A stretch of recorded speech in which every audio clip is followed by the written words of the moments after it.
बहू और बुलेट। घर के बाहर फट फट फट की जोर से आवाज हुई। सीमा को लगा कि पटाखे फूट रहे हैं। वो डर के मारे घर से बाहर निकली। देखा तो सामने योगेश यानी कि पतिदेव एक बुलेट बाइक पर बैठे हैं। अरे डर गई क्या? बाइक लेकर आया हूँ तुम्हें घुमाने के लिए। सच में? मुझे लगा पटाखे फूट रहे हैं। अरे पटाखे भी फूटेंगे और मिठाई भी बटेगी। माँ को तो बुलाओ। माँ भी बाहर आ जाती है। अरे योगेश बेटा, इतनी जल्दी आ गया? और ये गाड़ी किसकी है? साहब की है? हाँ माँ, तुम्हारा बेटा साहब से कम है क्या? मेरी है। अरे बेटा, इतनी बड़ी गाड़ी ले ली, इससे तो तू घोड़ा ही ले लेता। महंगी पड़ी होगी ना? माँ महंगी सस्ती छोड़ो और मिठाई लाया हूँ, गांव में बंटवा दो। अरे बंटवा क्यों दो? पीछे बैठो, गांव में बांट कर आते हैं। सब खुश थे। योगेश गांव के बाहर एक कोयले की खदान में मजदूरी करता था। मेहनत और अकल से उसने वहां ठेकेदारी का काम सीख लिया और सूझबूझ से ठीक ठाक पैसा बनाने लगा। गांव में बात फैल गई कि योगेश के घर धमाका गाड़ी आई है। ऐसी गाड़ी पहले कभी किसी ने गांव में तो देखी नहीं थी। योगेश और माँ गाड़ी से वापस घर आ जाते हैं। बेटा, बाबूजी ऊपर से देख रहे होंगे और आशीर्वाद भी दे रहे होंगे तुझे। वो होते तो उनको भी घुमाता माँ। पूरे गांव में नाच नाच के मिठाई बांटने जाते। जैसे मैंने नाच नाच के बांटी थी जब वो अपने लिए एक साइकिल लेकर आए थे। बस बस, बाबूजी दो बात भी सुनाते कि फटफट वाली फटफटी ले आया। सीमा आगे कहती है, अपने लिए तो ये गाड़ी ले आए और मेरे लिए? अरे ये गाड़ी तुम्हारे लिए ही तो है। पक्का मेरे लिए है? अरे पक्का तुम्हारे लिए है। अगली सुबह जब योगेश सो रहा होता है तो उसे बाहर से गाड़ी की आवाज आती है। वो घबराकर चिल्लाता है, चोर चोर, मेरी गाड़ी ले जा रहा है, चोर चोर। माँ भी जागती है और योगेश के साथ दरवाजे की तरफ भागती है।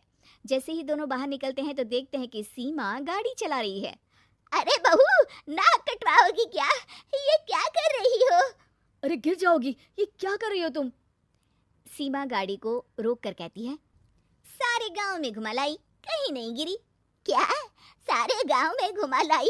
अरे लोग क्या कहेंगे बहू? सोचा क्या एक बार? यही कहेंगे कि कितनी अच्छी गाड़ी है। अरे तुम्हारे बारे में। हाँ, कहेंगे ना कि देखो कितनी अच्छी गाड़ी पर बैठी है। बहू गाड़ी रखकर योगेश और सासू माँ के पास जाती है। तुमने कब गाड़ी चलाना सीखा? हमारे बाबूजी के पास पुरानी स्कूटर थी, सीख ली।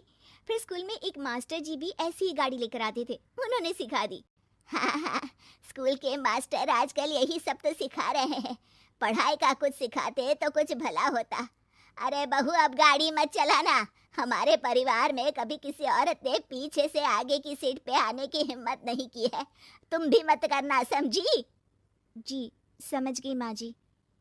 सीमा सास की बात सुनकर चुपचाप रसोई में जाकर उदास होकर खाना पकाने लगी है। सास सुबह सुबह मंदिर से पूजा करके लौट रही होती है। तभी उसे दो औरतें रोक लेती हैं और कहती हैं, अरे बहू को थोड़े अच्छे लक्षण भी सिखा दो। गाड़ी चलाने निकली थी, गांव की मर्यादा का कोई ख्याल नहीं है। वही तो। अरे पैसे आने लगे हैं तो क्या मतलब कि किसी रीति रिवाज को नहीं मानोगे?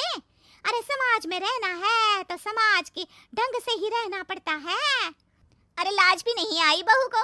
चूल्हे चौके से निकलकर सीधे गाड़ी लेकर चौराहे चबूतरे नाप लिए, फाट फाट फाट करते हुए। अरे कुछ कह देना उसे। अरे ये क्या कहेगी, बूढ़ी सास है, इनकी थोड़ी ना चलती होगी घर में। हाँ, बहू की ही चलती होगी, मर्जी भी और गाड़ी भी। सास सब सुनकर घर आती है और बहू को चिल्ला के बुलाती है, अरे नाक कटवा दी सबके सामने गाड़ी चलाकर। औरत जात गाड़ी नहीं चलाती। शहरों में तो 4 पहियों वाली गाड़ी भी चलाती हैं और हेलीकॉप्टर, हवाई जहाज भी। शहर में थोड़ी ना रहती हो मैडम साहिबा। आज के बाद गाड़ी से ही नहीं, यूं भी निकलना बंद तुम्हारा घर से। माँ सही कह रही है, कहीं भी जाना हो तो मुझे बता देना, मैं लेकर चलूंगा। आज माँ को तुम्हारे कारण कितनी बातें सुननी पड़ी। इतना कहते हुए योगेश वहां से चला जाता है। बारिश की वजह से कारखाने के रोड पर कीचड़ रहता है, इसीलिए योगेश गाड़ी घर रखकर जाता है और किसी से लिफ्ट लेकर कारखाने पहुंचता है ताकि नई गाड़ी गंदी ना हो। लेकिन शाम को इतनी तेज बारिश होती है कि उसे वापस आने का कोई साधन ही नहीं मिलता। बारिश बढ़ती जाती है, रात के 11 बज जाते हैं। रास्ते में एक नदी का ब्रिज है। अगर उस पर पानी आ गया तो योगेश कारखाने में ही फंस जाएगा। पूरी रात भूखे प्यासे बितानी पड़ेगी। घना अंधेरा, बिजली की कड़कड़ाहट और तेज बारिश। राजेश डर भी रहा था, ठंड से कांप भी रहा था। तभी उसे रोड से आती हुई एक रोशनी दिखती है। वो देखता है कि उसके सामने एक बाइक आकर खड़ी हुई है। वो ऊपर वाले को धन्यवाद देकर उस बाइक वाले आदमी की तरफ बढ़ता है, पर पास जाकर देखता है तो भौचक्का रह जाता है। सीमा, तुम यहाँ इतनी बारिश में गाड़ी पर? पहले बैठो तो, नदी ब्रिज पे आ जाएगी तो जाना मुश्किल हो जाएगा। योगेश गाड़ी के पीछे बैठता है। सीमा गाड़ी चला रही है। मैंने तो तुमको पहचाना ही नहीं। गाड़ी की आवाज़ तो पहचानी होगी ना। अरे पर मुझे नहीं पता था कि तुम आओगी। अच्छा किया कि तुम आ गई। माँ नहीं आने दे रही थी, पर हमेशा पति पत्नी की रक्षा थोड़ी ना करेगा, पत्नी को भी तो करनी चाहिए। योगेश को सुबह अपने किए पर पछतावा होता है। उसकी आंख में आंसू आ गए जो बारिश की बूंदों में बह गए थे।